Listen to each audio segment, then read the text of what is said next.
Hello, and welcome to another episode of Tales from a Professional Nerd. My name is BryanCPSteele, and I will be your nerd today and any other day that you watch one of my silly little shows.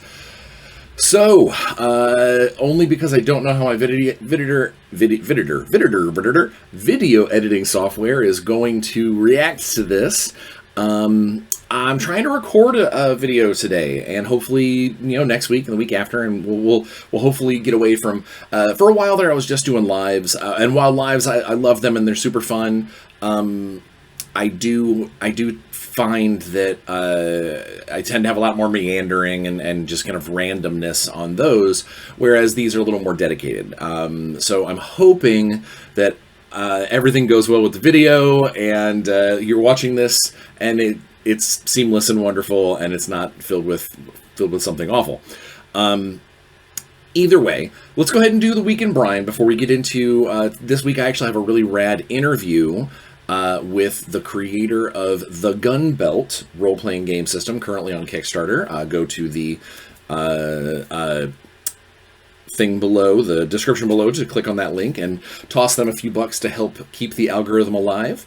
So I just want to, before we get into the Week in Bryan, let's go ahead and announce the October, because now, today this should come out on the 3rd, on November 3rd, which means we have the October Comment Raffle winner is, drumroll please, as per the Ryan Dominator, Ginge907 from episode 207, who called me Book Daddy. I'll take it. I don't know exactly what that means, but I believe that it was probably delivered in the spirit of friendship and wonderfulness. So when this goes live, or when this goes out for public consumption, I will comment on episode 207 to let Ginge907 know that they have won the October raffle, which, if you remember correctly, will include the Turbo Dork new pop-out silicone paint tray. So awesome to that. Congratulations, Ginge907. Let's get into the Week in Bryan. It has been a good week. Work has been steady and constant. I actually got asked to write an essay in a gaming industry related non-adventure book. Basically, someone's putting together, I can't get too deep in the details because I don't know where my NDA stops, but someone is putting together basically a full book full of really awesome, helpful hints and anecdotes and just a lot of stuff from different designers and professionals in the industry. And he reached out and he wanted me to do an essay, so I get to go ahead and do an essay for that soon. I have picked up a new video game on Xbox because my kid was like, "Come play with me," and I'm not normally. It's called Sniper Elite 5. I have not played any of the earlier Sniper Elites, but I'm normally really not one for historic games at all. Things like Ghost Recon or even military games like Ghost Recon and Counter-Strike and that kind of stuff has never sat well with me unless it is really deeply sci-fi influenced, or you're fighting aliens or something along those lines.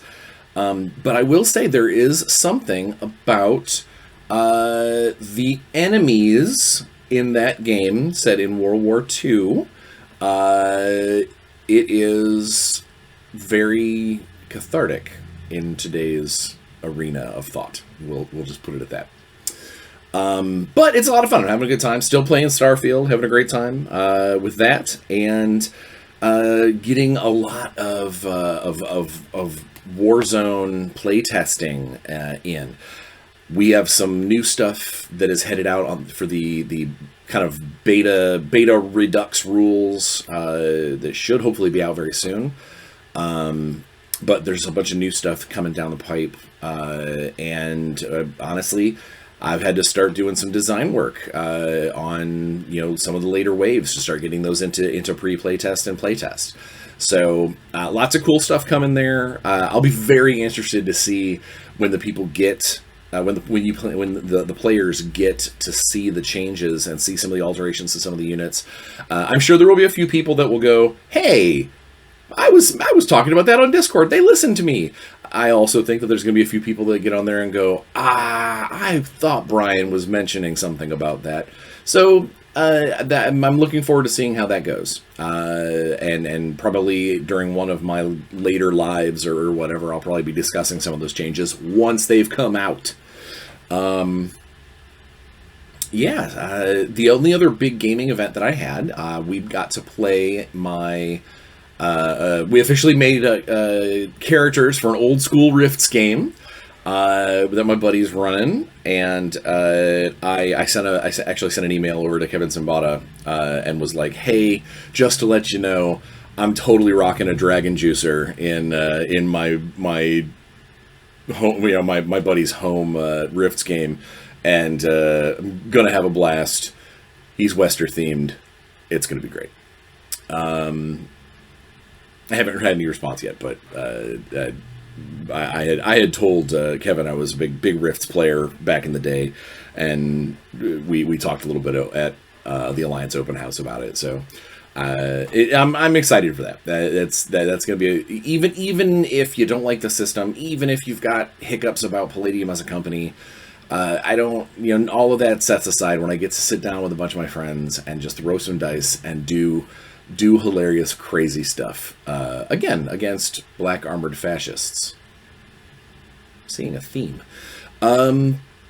The only other true gaming event that I did is I got to play in my wife's D&D game, the Land of Monsters, and it was a big game for us. We navigated some fiery volcano mines and got down the adamant mines, and we got down to this spot, and there was a young adult dragon sleeping under its hoard. So she got to do the big reveal of bringing out that Epic Encounters dragon, setting it on the map, and everyone be like, "What? Oh my gosh!" She almost killed two of us. One came down to literally a last turn spending of inspiration to get advantage on a death save. I mean, it was really gnarly. It was a good fight. We ended up beating it. But during the fight, there was a bunch of really cool instances where they were like layer actions, but they were like scripted cinematic moments that my wife was using. It was really, really, really fun. And one of them was because I'm sitting here thinking, I'm like, we're 6th level characters, and the description of the dragon's horde that she gave us, I'm like, this is tens of thousands of gold pieces and magic items galore. We have no right to all this, to truly a Santa Claus moment. But during the fight, a scripted moment, one of the things that the dragon does when it reaches half hit points or whatever is that it kind of throws a little miniature tantrum and says, you can't have it, it's all mine. And she scoops 2/3 of her horde into one of the open lava pools. So it was cool because you're watching, tens of thousands of gold pieces worth of stuff just bloop, bloop, bloop, bloop, bloop, dissolving and going away, and you have that moment where no, it was a really, really cool, a cool session, a cool fight. It was nice to be challenged again, and one of the D's in D&D is dragons. So every time you get a chance to actually go up against one and see it do what it's supposed to do, it feels good. So it was a really good session. It was a lot of fun. And now we have to deal with the aftermath of that whole thing. On a personal level, my muscles are crazy sore right now. Yesterday was shoulders, upper back, and biceps. So my arms are ouch currently. But everything's going well. The whole going to the gym 3 times a week and really kind of I'm not gonna say that I've been great about my food, but I've definitely been better than when I just sort of fell off the wagon, was just eat what I want. So that's pretty rad.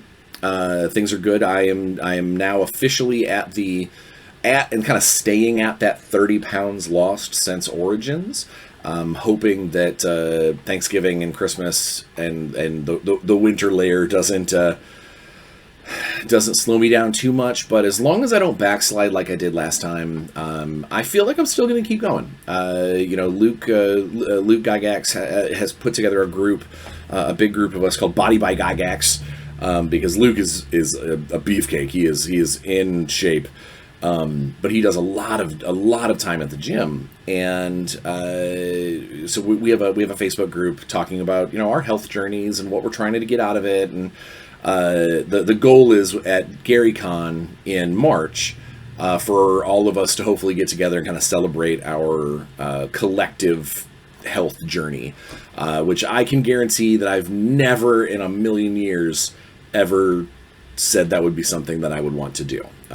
So even if it is just a mindset change, I am feeling like I'm doing better health-wise than I have in a long time. So am I at hockey weight yet? No. Would I call it a goal? I don't think I'll ever get back down to 200, but that was probably my most fit on skates or otherwise was probably 200 pounds. And that's a long way for me. But I feel good. I feel healthy. I don't get nearly as winded as I used to doing dumb stuff. Yeah, so these are all good things. That's my personal. Art-wise, I haven't done anything. I haven't painted anything. Although my wonderful niece, last Christmas, I promised that I would paint her college D&D group, that I would paint the figures for their group. I am just now getting the figures themselves. So that will probably be something that I do over the next the next month or so, is get those done, and then get those back to her so she can have cool, fun things with her and her friends. So work, gaming, personal life, everything's going solid. It's a good beginning of a new month. There's some stress, there always is. But things are feeling pretty good. Things at Evil Genius are great. I got some very, very good news about a potential license in one of our last meetings. I actually have a meeting with legal later tonight, a phone meeting, to discuss potentially something that could be very, very cool for us if it is in fact legal, if that makes any sense. So it's just good things. The Shadowrun novel is ongoing. I need to give myself a couple of days. December, I am probably going to spend a lot of time working on that. Not because I'm behind, but because getting in that mindset, that kind of full narrative mindset, it throws me off for any kind of design work, and I've got a lot of that coming up. So I need to really kind of give myself some devotion days to throw words down. But I've got a couple of scenes that I know that are kind of burning in the back of my head that need to happen. So I think that's pretty much it for the week in Bryan. I wish I could say that, I made $1 bazillion and won the lottery, and now I'm gonna buy a gamer castle. I don't know where I was going with that, but either way, I feel good. I'm feeling very positive. I'm getting great. Oh! I do have something to say. So my first installment of the Agency Files, which is the everyday heroes take on a clandestine organization that wears black suits with alien technology, defending Earth from aliens. That actually just hit the drive-through and our PDF store last week, and we've gotten pretty good reviews so far. I've already had one live stream person reach out to me and say that they were going to use it to run a Men in Black themed actual play of Everyday Heroes. And I got to see the art for the next 2 installments of the Agency Files. So I'll go ahead and throw the link in the description of the video for you to go check it out yourself if you're an Everyday Heroes fan, or if you're just a Bryan fan and you want to support something cool. I'm very excited for where that style of product can go.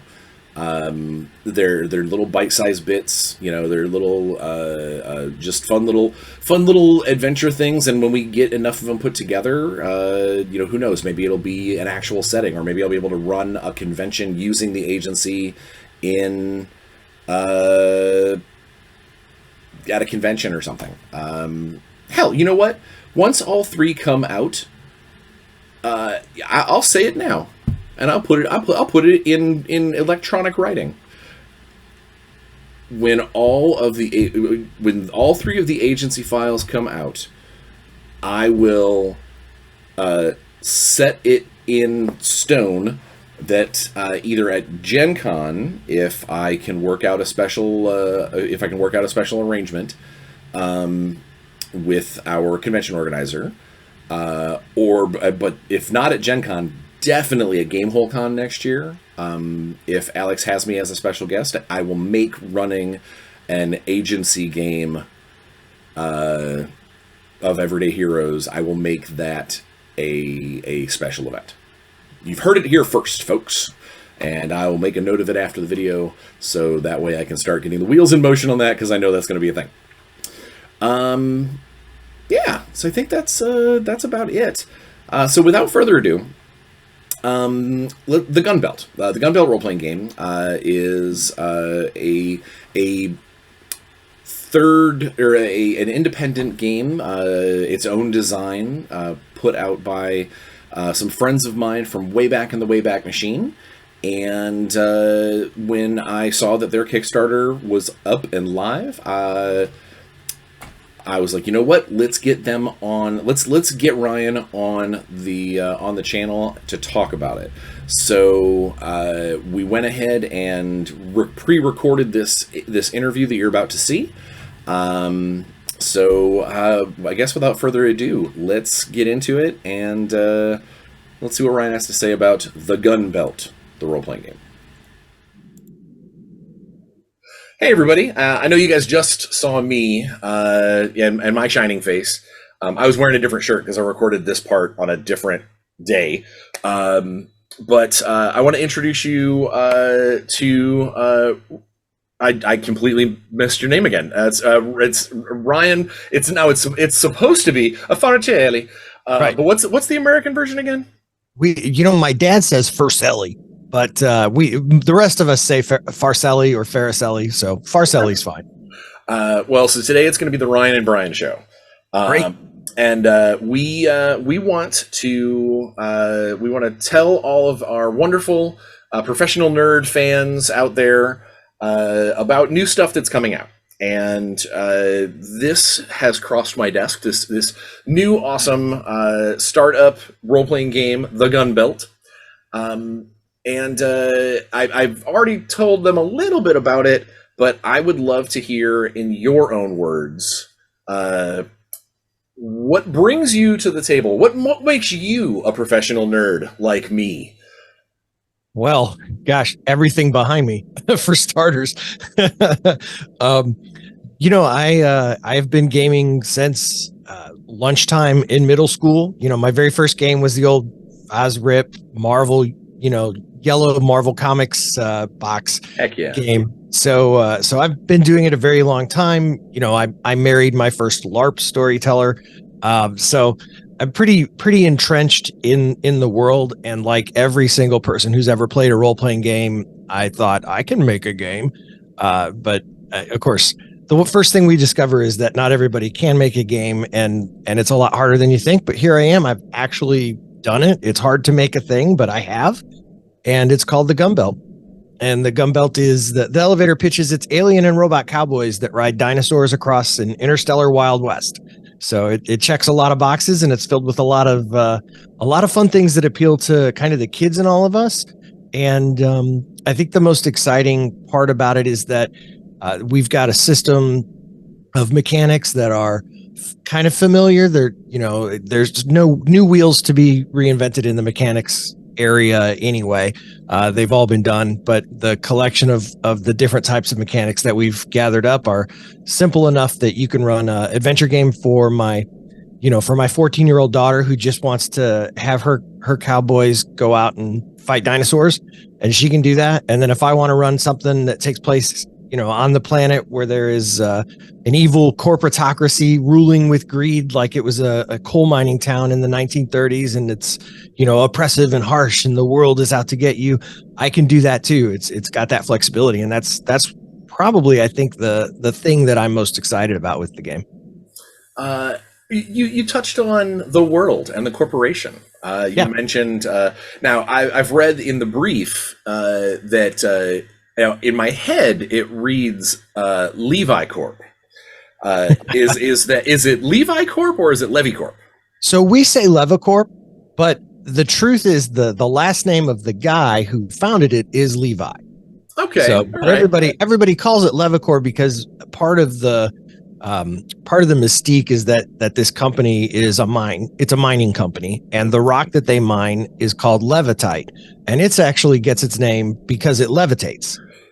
And so there's a little bit of like a cross kind of reference thing going on where old man Levi found a levitating rock. So it probably, in our history, we kind of in the actual core book, we kind of make a little reference that at some point when he founded the company, he probably called it Levi Core, and because it was all about mining levitite, nobody calls it that. So nobody knows for sure. All right. I just didn't know whether or not it was a subtle dig at the jeans company. No.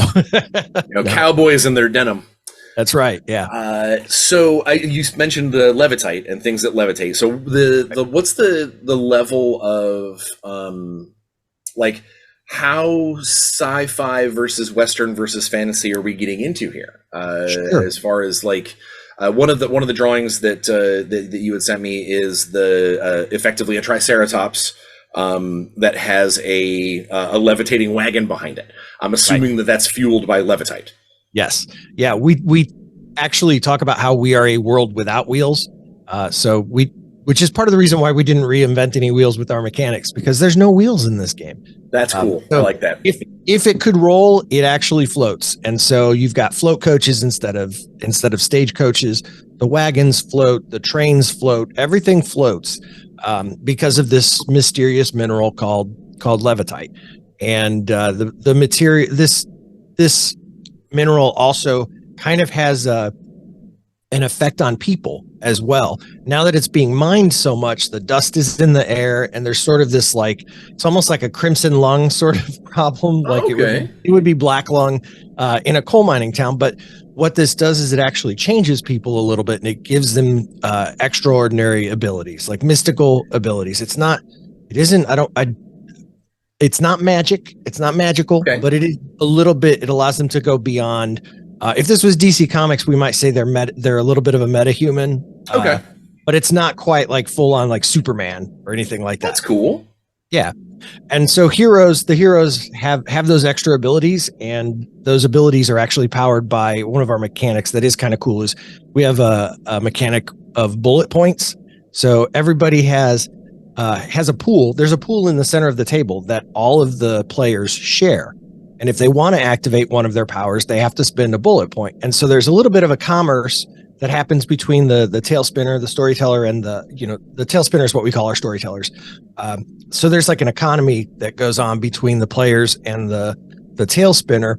And it makes you actually have to cooperate and think, is this worth spending a bullet point for this power this time? Especially as you get down to only having one left and you're still in a combat. Now, how something like how are bullet points reestablished during scenes? I know back in the day, there was there's fate points and bennies and story points, and there's different systems that use different ways to do it. Is there a mechanical way, or is it more of an inspiration D&D? The hey, you did something cool, take one of these. So that is one way. Is there is that sort of the one I always think of is the old John Wick drama, the drama points from 7th Sea, the first edition of 7th Sea. But there is like a good role play is a reason for a tail spinner to give it. But then we also wanted to make sure, because what each tail spinner at every table, the definition of what is good role play is very different from table to table. And so it's kind of a weird, it's a very abstract thing to say, well, you get them back with good role play. Well, if the player thinks they did good and the storyteller doesn't, it's always kind of an awkward thing, right? Yeah. And so like that happened a lot when we used to play the old West End Games Star Wars system, right? It was like force points. I should get a force point for that. That was cool. And and so I always found that to be frustrating. So we also have some very, very we have some mechanics that are also very distinct and clear as well. Okay. So you can get it back for good role play, but then you can also get it back if if your flaw, every character has baggage from their past. If the flaw comes into play and the player chooses to use that flaw, to role play that flaw, then they can get a bullet point back. And then also if they roll, we use a binumeral system. So there's just you roll 2d6 and you add your skill and your attribute, and then you have the target number. In our game, it's 12. But if you get a 17 or more, we call that a bullseye success, and you get one back. A lot of shooting anecdotes I'm seeing.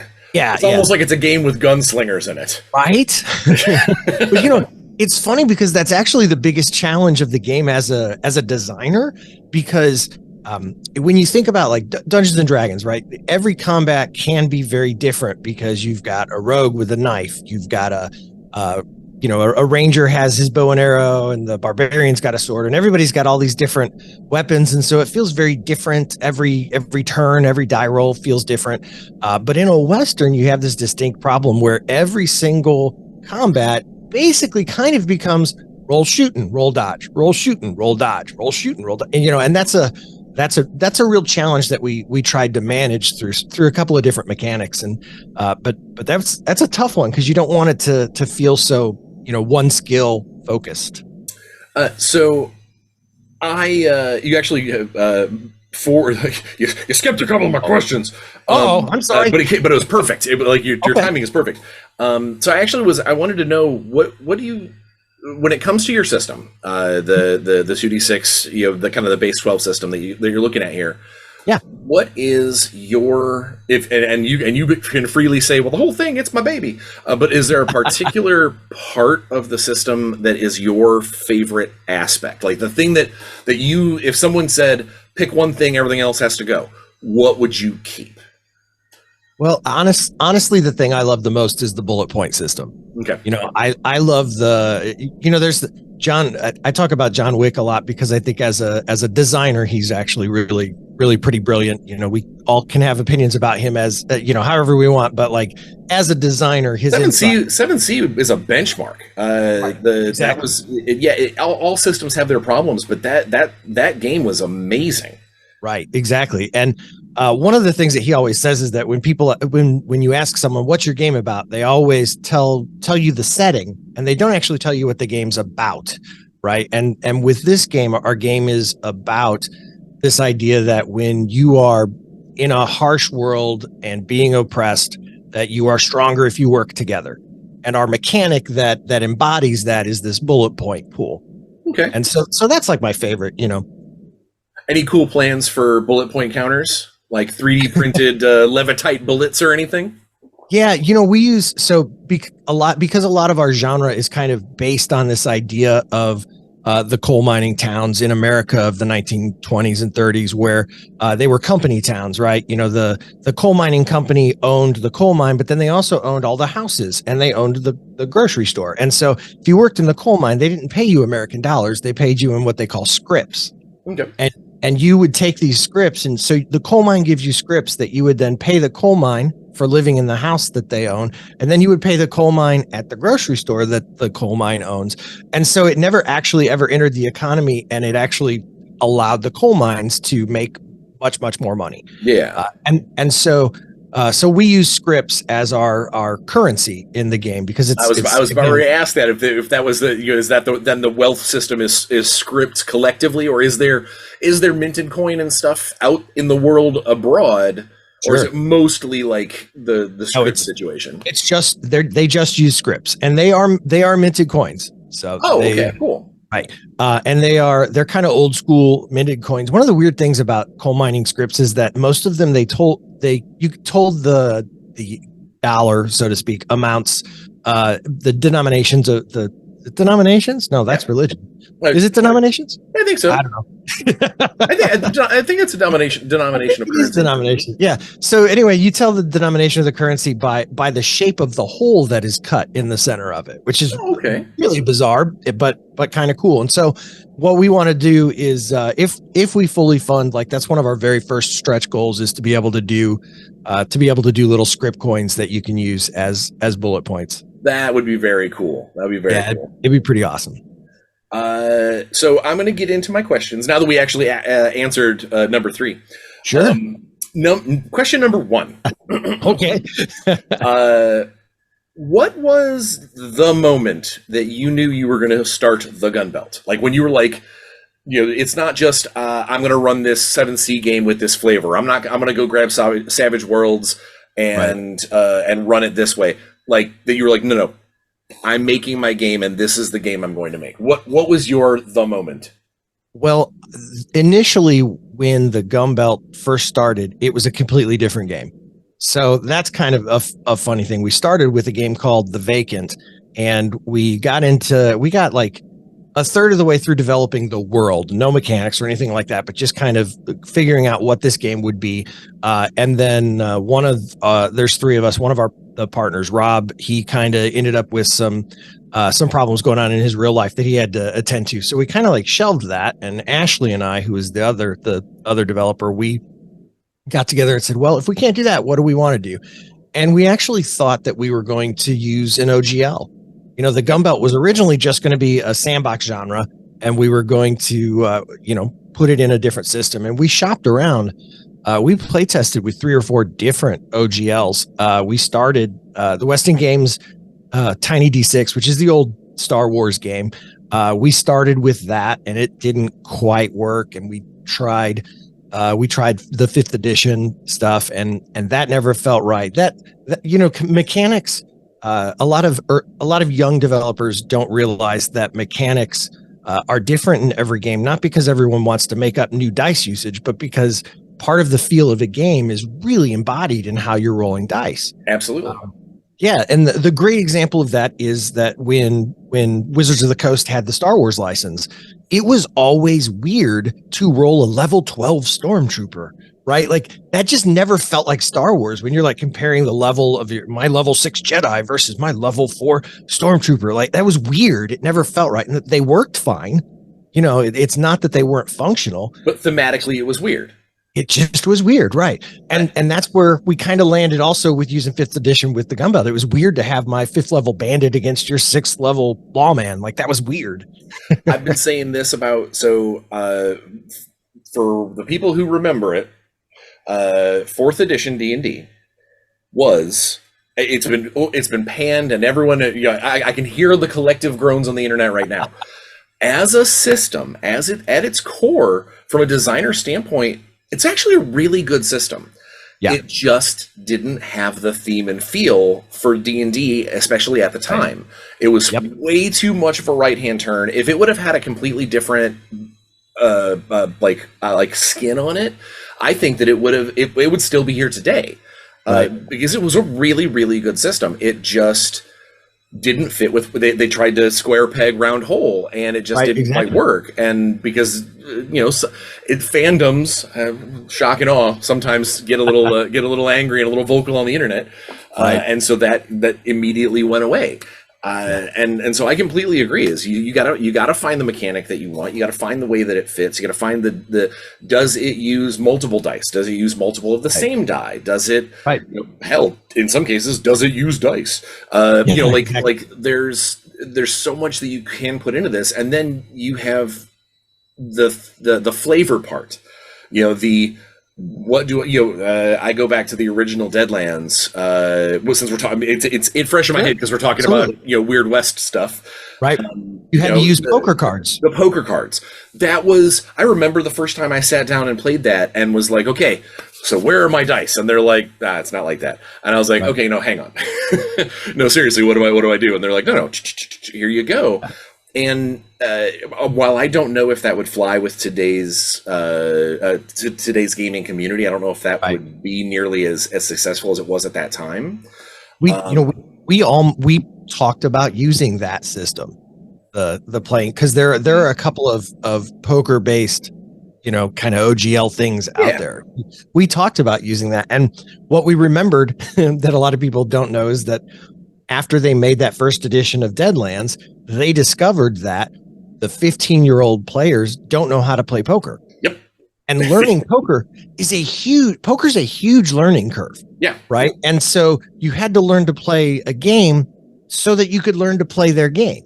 And that learning curve was awful. And that's why their second edition had, they still had the poker rules in there as like a sidebar, or you could use this, but they did dice. Yep. And so, and then now, if you mention anything about poker to anyone, they immediately go World Series of Poker, not 5-card stud. Not traditional poker. It's now they're like, wait, what do you mean I have a hand of cards? Where's the river? It would throw them. Now you could probably redesign that rule or those rules to use, Texas Hold'em, or in your case, Hell Hold'em. Which brings me to my next question. Sure. But yeah, no, I think that the system and the feel and the mechanics, they do have to kind of work in concert, because there are definitely systems out there where you sit down and be like, this is the coolest world ever, I love it, and then you read the mechanics and you go, this feels funky. I completely agree. So I'm glad that you guys came up with your own animal. Yeah, I think that if your game has a theme, you should have a mechanic that enforces that theme, right?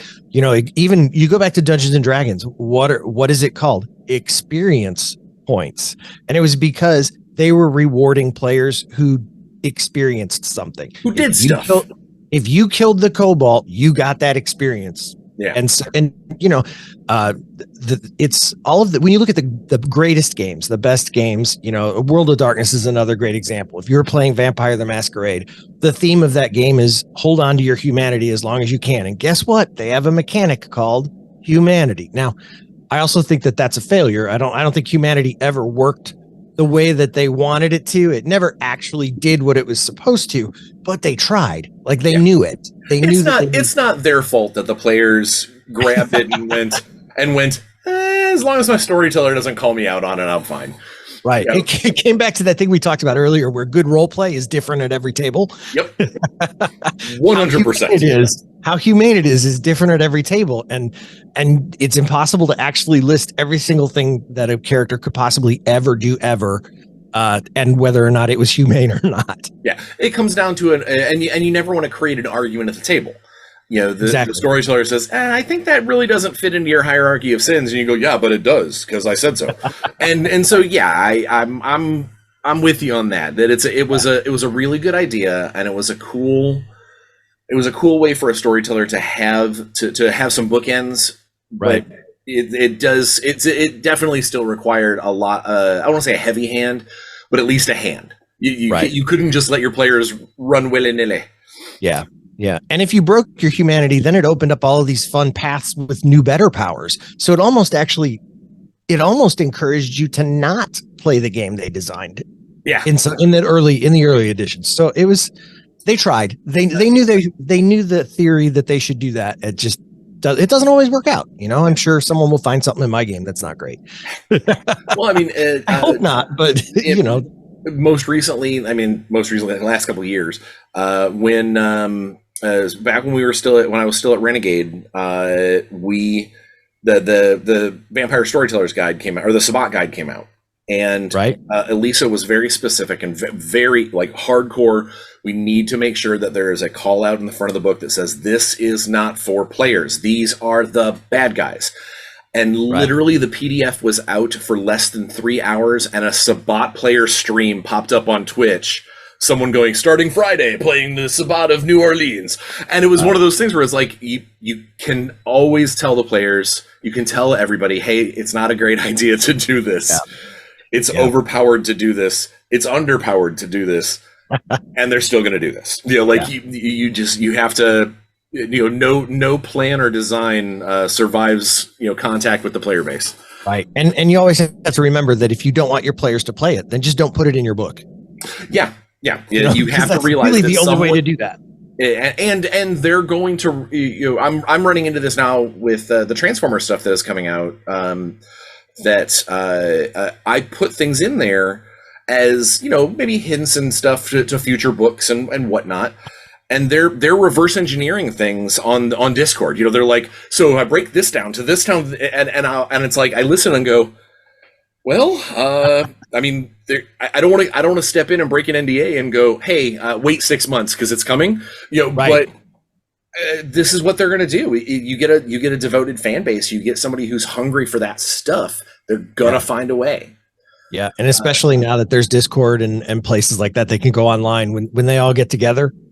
COVID did wonderful things for online gaming. It also did horrifying things for online gaming. Yeah. Yep. Question number 2. Mm-hmm.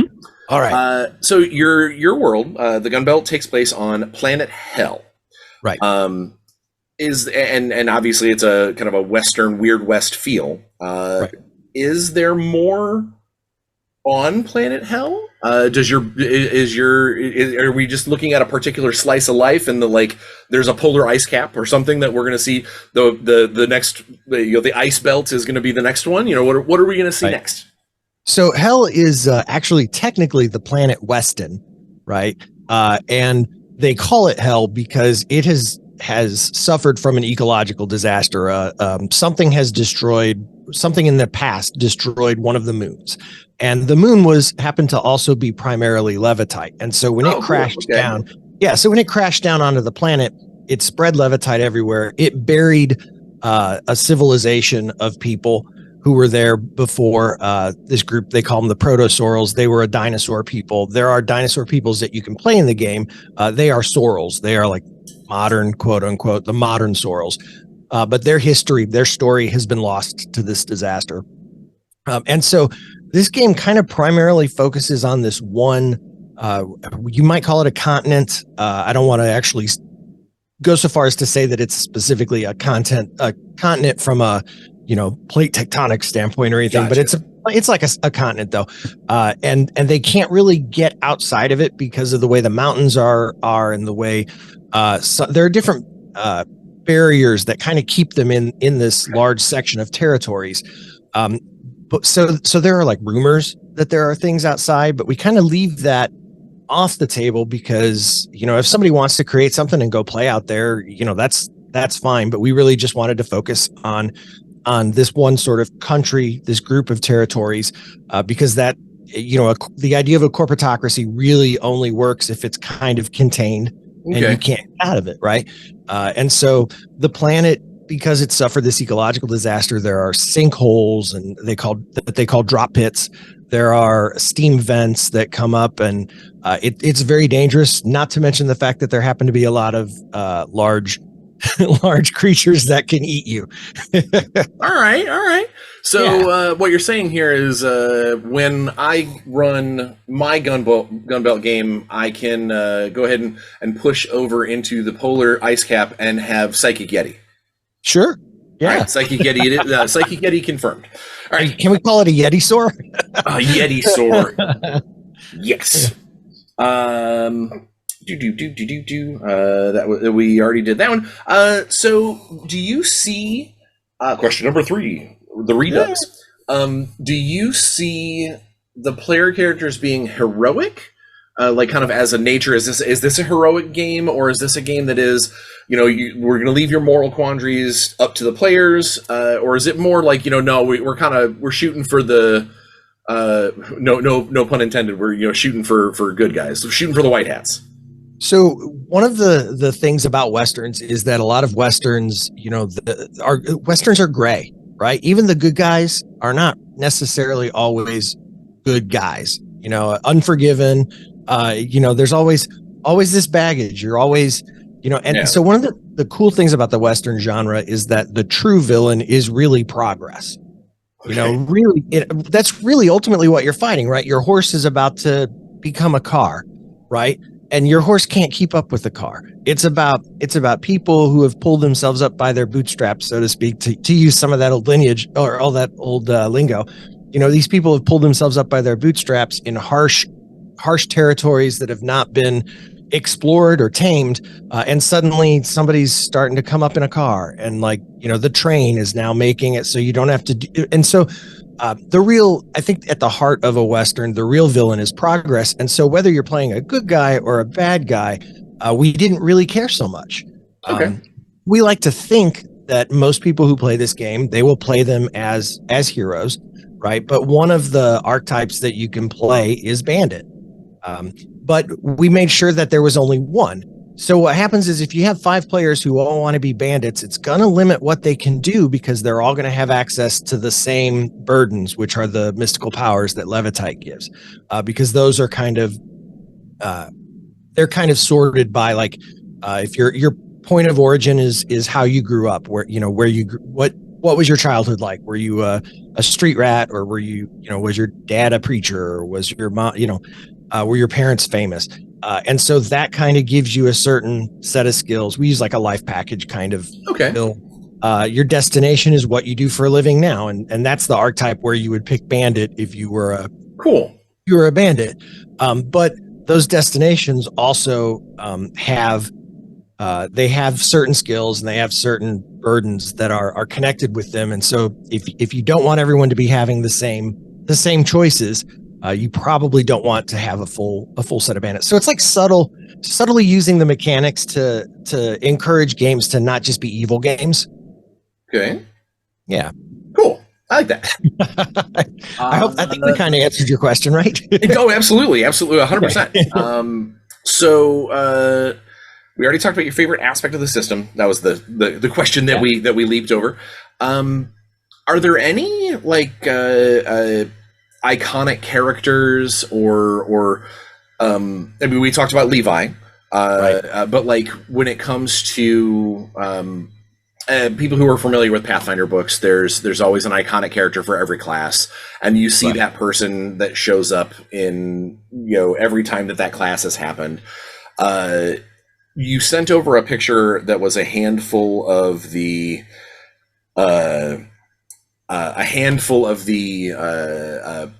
different races. There was a robot. There was a protosaurial, or no, I guess it'd be a regular saurial.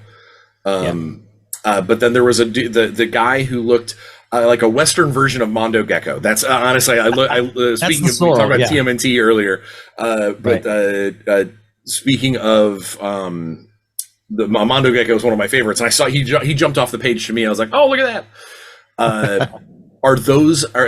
Is that just a drawing, or do you actually have this is a character who will show up in the narrative again and again and again, apart from the big bads?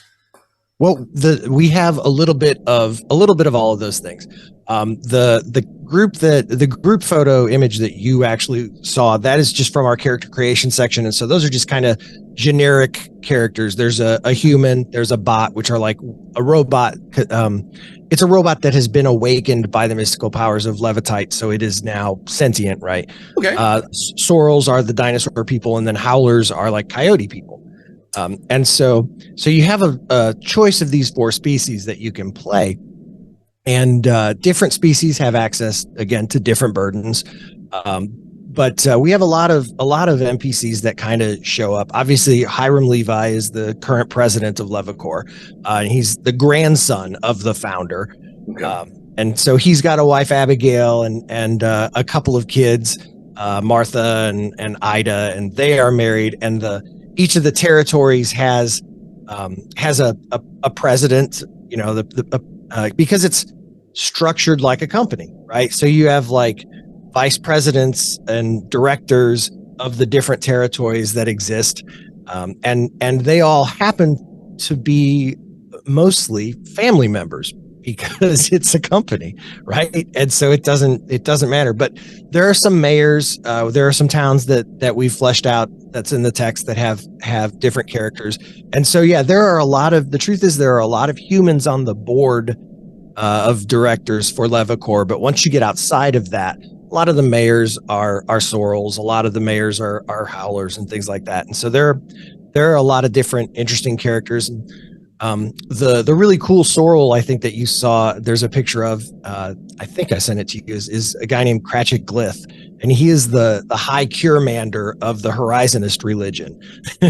And so that's a lot of fun. So yeah, there are definitely characters that show up and have places, and we've connected them with some subtle hints in the book. Like we didn't actually say, well, this daughter of the Levi's is actually anti-Levi, right? But if you read between the lines, we hope that tail spinners can find some hooks to sink their teeth in and pull those threads and take Very it where they cool. want to. Yeah. And then my last question, and probably the most important question, would be, what would you want if this went far and wide? It's already going to go out to all the professional nerd fans out there.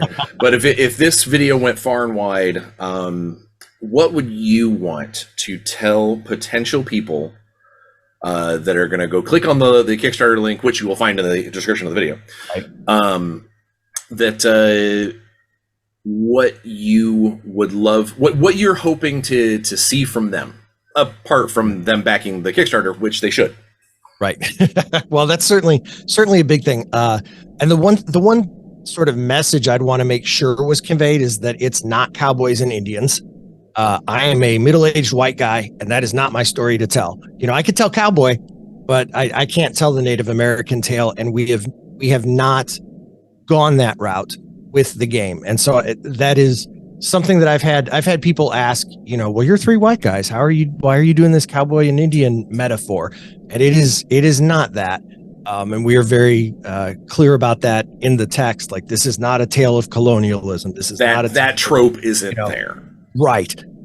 We don't want people to see it there, you know, and in fact, in the game, we don't even call them cowboys. We call them cowpokes because it's just easier to do that and kind of be respectful to everybody. So anybody can play whatever they want. And one of our species, the sorrels, they are a non-binary gender fluid species. Okay. So they are like kind of like the dinosaurs in Jurassic Park and certain species of lizard and toad and thing, is that, you know, if they need to, they can choose to you know, spend a week and shift from one sex to the other and things like that. And so cowboy was really an unfair term for us to use, especially when you have something like that in your game.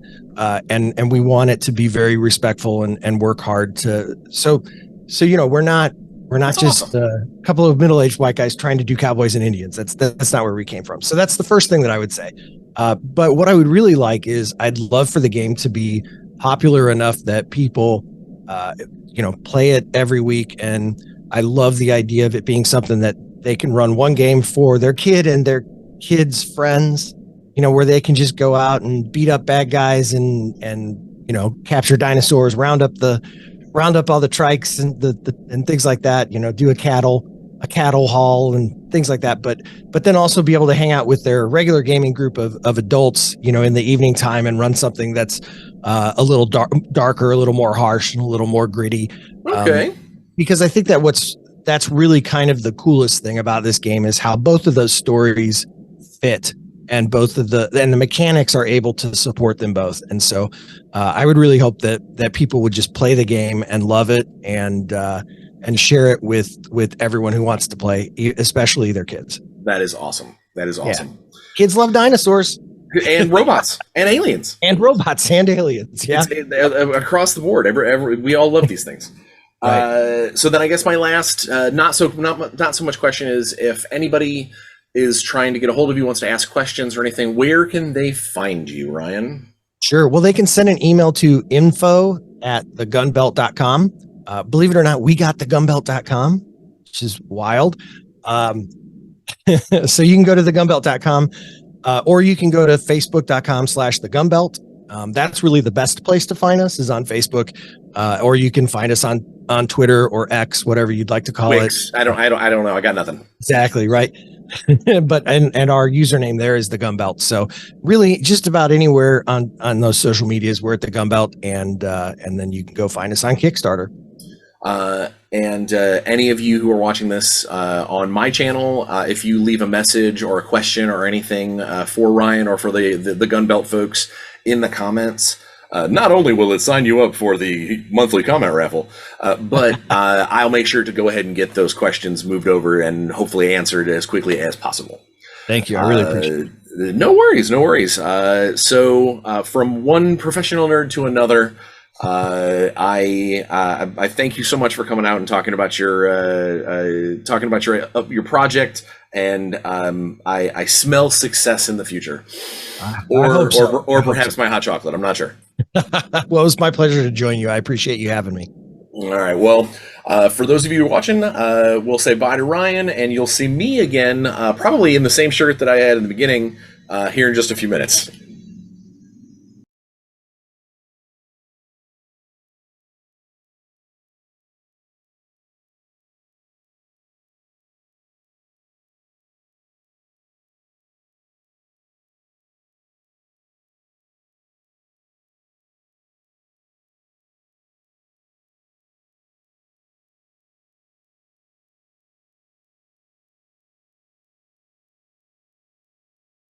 All right, so that was a lot of fun. I hope you learned a lot about the Gunbelt. I hope you got curious enough to go show them some love. Follow the links in the description to get over to the Kickstarter. And even if you're just going to throw them a couple of bucks to kind of pump the algorithm, that would be super cool. It would mean a lot to me. It would obviously mean a lot to them.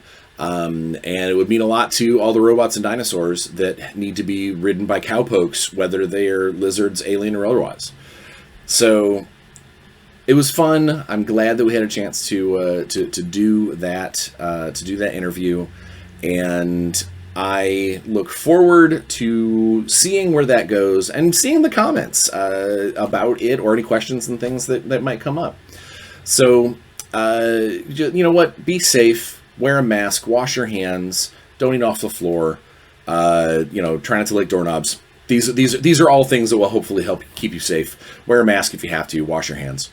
But, more than anything, just try and leave every room that you get in a little happier than when you got there. And don't forget to play some games. We will see you next week. Maybe live, maybe not. We'll see how this goes. Bye, guys.